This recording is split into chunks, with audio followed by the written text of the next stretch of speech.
Alright, so it's day 4 now, and I brought my USB stick with me today to play some music through the car. And there's also some videos on here, so I'm going to test to see whether the videos will actually appear on the infotainment screen. And later on I'm going to give you guys a little look at the infotainment screen itself and the features on it. I've been using the sat nav a lot, which has been really useful, works really well. But I'm going to look at some of the other features on here as well and show you guys some of the cool stuff it's got going on. And it just occurred to me, I haven't actually been in the back of this car, and I noticed a couple of buttons on the back here which I'll have a look at later as well, see what they do. Anyway, gotta go work now.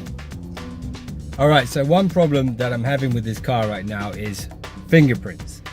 Fingerprints everywhere, on the touchscreen, around these wood finish panels, all around the car, even on the outside of the car. It was so clean and shiny when I first got it. Now there's fingerprints on the doors, fingerprints on the touch screens. It's quite annoying. I wish that Jaguar provided a cloth to clean it up a bit. But I discovered something new as well. Check this out, in the glove box. There's actually a pair of headphones in here. And I've no idea why I would use headphones. Maybe it's for a passenger if you're sort of driving somebody and they don't want to listen to the music you're listening to. Maybe they want to watch TV on the infotainment screen. They can put these headphones on. I'll try and pair them up later and see if they're any good in terms of sound quality. As you guys know, I do quite a lot of headphone reviews, so I'll know if these are any good, but I'll show you them quickly now.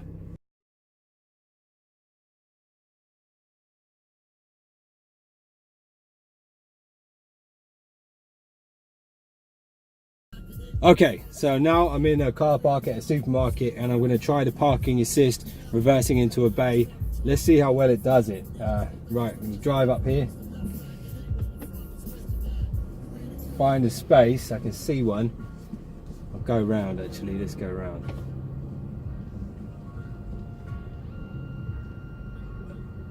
So I see a space between two cars over there, so let's try it out. So, I'm kind of in position now. Going to push the parking assist button. And I'm doing a reverse perpendicular park. Okay.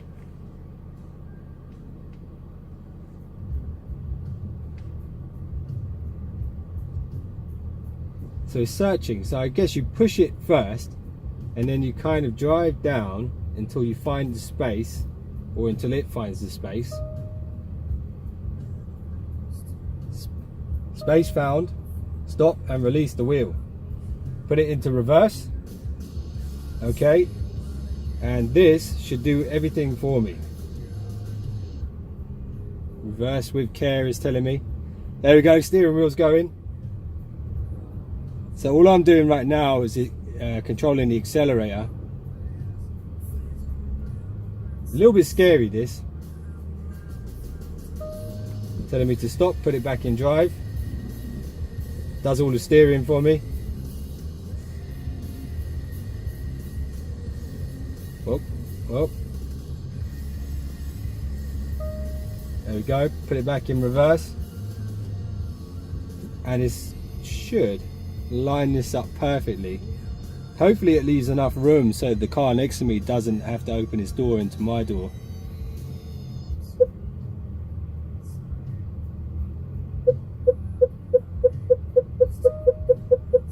Get a bit closer.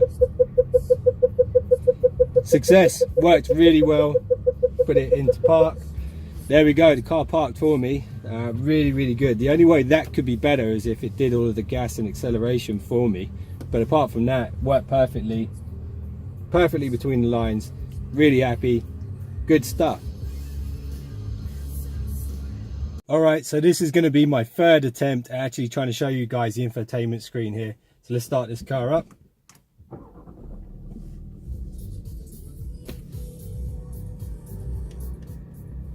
Okay, distractions may cause incidents. Never enter data while driving.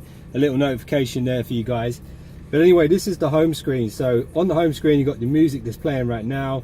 You've got the Galaxy Note 8 phone, which is connected to it right now. You've got the conditions outside. It shows you the conditions and also the conditions inside. And then you've got this, which is sat nav. And then if we scroll across here, you've got all of these options: eco data, cameras, in control apps, web browser, live, seats, valet mode for when you're getting your car cleaned, and your contacts here. And then you've got voice controls, Bluetooth, dynamic eye, and low friction launch. So if it's really icy or muddy or really rainy and you don't want the tires to slip, you can use those modes. But anyway, let's start in the bottom left corner here. You got the cameras. If we go to that, you can see how we're parked. I didn't park like that, the car parked like that. It's a little bit out on that side. But if we hit this camera button here, you can actually look at the cameras either side of the car. So that's the left hand side, that's the right hand side. Close that down, go back into it. We can look at the front and back cameras as well. I think we have to go back to the 360 mode, and then from here we can go back into this and look at the front camera.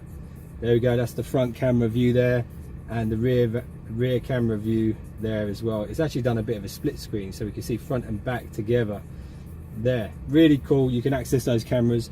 Next on the list is this. Yeah, it's just parking awareness, so it kind of alerts you when you're parking, helps you park. Then you've got the parking assist, which I used just now to park in this space. Then you've got sat nav. Sat nav is really cool. It's a shame the voice commands don't work with the sat nav, but you just key stuff in and it knows where it's going, and it will know the traffic updates because you're connected via a SIM card, which is under here in the center console. Yeah, so you can look at all the nearby places you've been to, petrol stations, stuff like that. There's a load of preset stuff in there. Really cool. With the sat nav, it appears up here on the dashboard and also on the heads up display, all the notifications. When you come up to a roundabout, it'll actually show you up here like a little hologram type thing. Really cool, really useful, works really well, no problems with it at all. Next on here is the phone. So right now I'm connected to my Note phone. I have two phones paired to this right now, and I can switch between them at any time. I've got all my contacts, all my recent calls, and you can just key in numbers. I don't know why, but it's got a phone box, an old-fashioned red phone box as my icon here. I don't know if I can change that. Maybe I can. But anyway, that's the phone settings. Then you got the multimedia setup here. So you can skip tracks and all that kind of stuff, but you can also change the sources. So here in the sources, you've got radio, USB, my phone, television, so it actually play television while you're driving, and your passenger could use these headphones and watch TV while you're driving. And then you've got media library. I think that's local storage in the car, so maybe if you put like an SD card or something in here or something like that, it will appear in the media library, I think. I'm not sure about that. But the next up is the split screen. So I haven't figured this out completely yet, but what you should be able to do is actually split the screen down the middle and have one thing on that side and one thing on this side. I'm going to play around with that probably tomorrow and see if we can get that working. And then if we go back again, you've got all your car settings. So your car settings, you've got the media settings, you've got all settings and audio settings. So audio settings is really cool. In here you can change, I've customized this, I've changed the bass, the treble and the subwoofer. I've turned it all up pretty high. But you can also change the sweet spot of where the sound is. So if I wanted it to be all here in this right corner, you just touch the screen where you want it to be. But I'll leave it in the middle for now.